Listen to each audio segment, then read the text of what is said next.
बिस्मिल्लाहिर्रहमानिर्रहीम अस्सलाम वालेकुम 99 डिजिटल के साथ मैं हूं आपका मेज़बान सोहेल चौधरी। नाज़रीन, इस वक्त हम मौजूद हैं लाहौर एक्सपो में। यहाँ पर हमने जो आज ईवीआई के रिलेटेड ये एक्सपो थी, इस हवाले से हम इस स्टॉल पर मौजूद हैं। इनके पास ईवीआई के चार्जर मौजूद हैं। ठीक है, आपने बैटरी पे चार्ज होने वाली गाड़ी भी ली, बाइक भी ले ली। अब उनको चार्ज कैसे करना है और उसका तरीकाकार वो हम आपको सारा बताएंगे। इस वक्त हमारे साथ स्टॉल पर जो भाई मौजूद हैं, इनसे हम जानते हैं। अस्सलाम वालेकुम जी। वालेकुम सलाम जी। सर, कैसे हैं आप? अल्लाह का शुक्र जी, बिल्कुल ठीक-ठाक। सबसे पहले तो अपना तारुफ करवाइएगा। जी, मेरा नाम उमर यासीन राजा है और मैं रिप्रेज़ेंट कर रहा हूँ Orbit renewable energy private limited. Umar भाई, मुझे ये बताएं कि यहाँ पर एक्सपो में मैंने देखा कि ईवीआई से रिलेटेड तो बहुत प्रोडक्ट थी, लेकिन चार्जिंग के हवाले से मेरा ख्याल है कि ये एक बड़ा इशू होता है कि जो ज़्यादातर आवाम इस वजह से भी चार्जिंग वाली चीज़ें नहीं लेती कि चार्जिंग के हवाले से उनको मसाइल होते हैं। आपने थोड़ा सा हमें मशीन के हवाले से आगाह करना है कि जो चार्जर है ये जब इंस्टॉल किया जाता है कितनी देर में ये बैटरी को चार्ज करेगा, ये थोड़ी सी इन्फॉर्मेशन दीजिएगा। बेसिकली 2 किस्म के चार्जर हैं। एक चार्जर होता है एसी चार्जर और दूसरा चार्जर होता है DC fast charger. AC charger जो आप देख रहे हैं, ये 7 किलोवाट का चार्जर है। ये जो भी आप गाड़ी खरीदते हैं या प्लग इन हाइब्रिड कार खरीदते हैं, तो ये आपके घरों में इस्तेमाल होता है, घर में चार्जिंग के लिए, क्योंकि ये थोड़ा-सा स्लो होता है। नॉर्मली गाड़ी को जो है ना 7 से 8 घंटे के अंदर चार्ज करता है। दूसरी तरफ डीसी फास्ट चार्जर है, आप देख रहे हैं। डीसी फास्ट चार्जर ये आपके एग्जिस्टिंग पेट्रोल पंप्स, पे, सीएनजी स्टेशंस पे या कोई पार्किंग लॉट्स वगैरह हो गई या कैश एंड कैरी हो गए, वहाँ पे ये लग रहा है। इसका चार्जिंग टाइम जो है वो डिपेंड कर रहा होता है कार टू कार, क्योंकि डिफरेंट कार्स की डिफरेंट बैटरी कैपेसिटी है। लेकिन नॉर्मली 25 मिनट से लेके 35 या 40 मिनट के अंदर ये गाड़ी। ये तो बहुत शॉर्ट टाइम में कर रहा है। जी जी, बिल्कुल ऐसा ही है, इसलिए जो है 120 किलो वोट का अल्ट्रा फास्ट चार्जर है ये जी। तो इसकी प्राइस भी बताइएगा, और दूसरी की प्राइस तो आपने बता दी है। वो अगर पैसेंजर कोई अगर आपसे कोई खरीदना चाहता है तो वो कैसे आपसे रब्ता करेगा? इसकी जो आप बैकग्राउंड में देख रहे हैं, 120 किलो वोट का फास्ट चार्जर, इसकी प्राइस 6 मिलियन है, 60 लाख रुपए। बाकी जो हमारे एसी चार्जर्स है, एसी चार्जर में जो 7 किलो वोट का चार्जर है, उसकी प्राइस जो है वो 90,000 रुपए है। दूसरे एंड पे 22 kilo vote three phase charger है, इसकी प्राइस 1,75,000 रुपए है। ये दूसरा तो मेरा ख्याल है इजी एक्सेस है, आम जिसने गाड़ी खरीदी है वो अपने घर में ये लगवा सकता है। जी, इसमें तो कोई प्रॉब्लम नहीं है। और जिसने भी गाड़ी खरीदनी है उसको कम से कम एक एसी चार्जर तो लगवाना ही लगवाना है।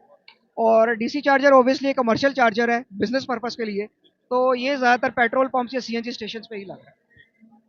सर, मुझे बताइएगा कि एक्सपो के 3 रोज़ा जो इनका था उसमें कैसा रिस्पॉन्स रहा है आपका इस हवाले से?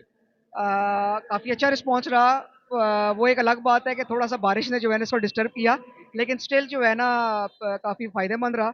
और आपको पता है कि जो कंसर्न कस्टमर होता है, जिसकी इस पर नज़र होती है, वो वैसे ही ऐसी एग्जीबिशंस का वेट कर रहा होता है ताकि उसको मल्टीपल ऑप्शंस एक ही जगह पे मिल जाए। अच्छा सर, इस हवाले से कोई हुकूमत से मुतालबा करना चाहेंगे आप? हुकूमत से एक ही तरह का मुतालबा है कि करंटली जो बिजनेस पर्पस के लिए बेसिकली इसको एक नीका का लाइसेंस की रिक्वायरमेंट होती है, तो बस हम उनसे यही रिक्वेस्ट करेंगे कि एक वन विंडो ऑपरेशन शुरू करें और इसको थोड़े से लाइसेंसिंग को फास्ट करें। मतलब आप समझते हैं कि लाइसेंस का सिस्टम जो है वो स्लो है, जिसकी वजह से चार्जिंग और जो चार्जर स्टेशन बेसिक वो नहीं बन पा रहे। स्लो इस सेंस में है कि आपको भी पता है कि ये एक नई चीज़ है, तो गवर्नमेंट जब भी कोई नई चीज़ होती है उसकी पॉलिसी को 100% डिफाइन करने में थोड़ा सा टाइम लेती है। वो हम समझ सकते हैं हुकूमत के पास है, लेकिन अब करंटली इतनी गाड़ी आ गई है और चार्जिंग पॉइंट्स बहुत कम है, तो इसलिए हम चाह रहे हैं कि जितना वो फास्ट करेंगे उतना लाइसेंस आएगा और उतनी फास्ट हम इंस्टॉलेशन कर सकेंगे। सर, क्या समझते हैं कि आने वाले वक्त में मजीद इसमें मांग में इजाफा होगा, क्योंकि अभी ये पाकिस्तान के लिए तो एक नई टेक्नोलॉजी है, तो कैसा आप समझते हैं इसको? देखिए, ऑल ओवर द वर्ल्ड जहाँ पे भी आप जाते हैं, चाइना में आप चले जाएँ, यूरोप में आप चले जाएँ, इवन अब तो आप अफ्रीका में भी चले जाएँ, तो ईवीज़ का ही दौर है और पेट्रोलियम की तरफ से लोग आहिस्ता-आहिस्ता शिफ्ट हो रहे हैं। पहले अगर आप इलेक्ट्रिसिटी की बात करें तो रिन्यूएबल की तरफ हो रहे थे और रिन्यूएबल से अब जो है ना, अब कार्स में भी ईवी की तरफ हो रहे हैं, फ्यूल वाली साइड से। तो पाकिस्तान में नया कॉन्सेप्ट है और जिस तरह आपने कुछ टाइम पहले देखा भी है कि काफ़ी सारी जो है ना वो बीवाईडी की कार्स जो है ना वो पाकिस्तान में आई हैं और अराउंड 2000 कार्स एक साथ आई हैं। तो ये एक अच्छा साइन है और इंशाल्लाह ये बढ़ेगा ही काम। चलें, बहुत शुक्रिया सर। नाजरीन, जैसा कि आपने इनकी बात सुनी, जैसा कि आपने इनकी बात सुनी चार्जिंग के हवाले से, जो ईवीआई के हवाले से, जो कि पाकिस्तान में एक नई टेक्नोलॉजी है, यहाँ पर लोगों को जो मसला फेस करना पड़ता है वो सबसे बड़ा जो है वो गाड़ी खरीदते वक्त या बाइक खरीदते वक्त चार्जिंग का इशू होता है।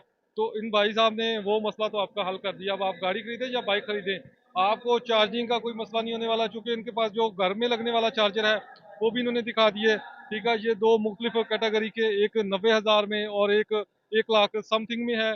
ठीक है, ये वो चार्जर हैं जो आप अपने घरों में इंस्टॉल कर सकते हैं और चार्जिंग के हवाले से अगर आपका कोई भी मसला है तो उसको आप आसानी से हल कर सकते हैं। इसी के साथ अपने मेज़बान सोहेल चौधरी को दें इजाज़त और देखते रहें 99 डिजिटल।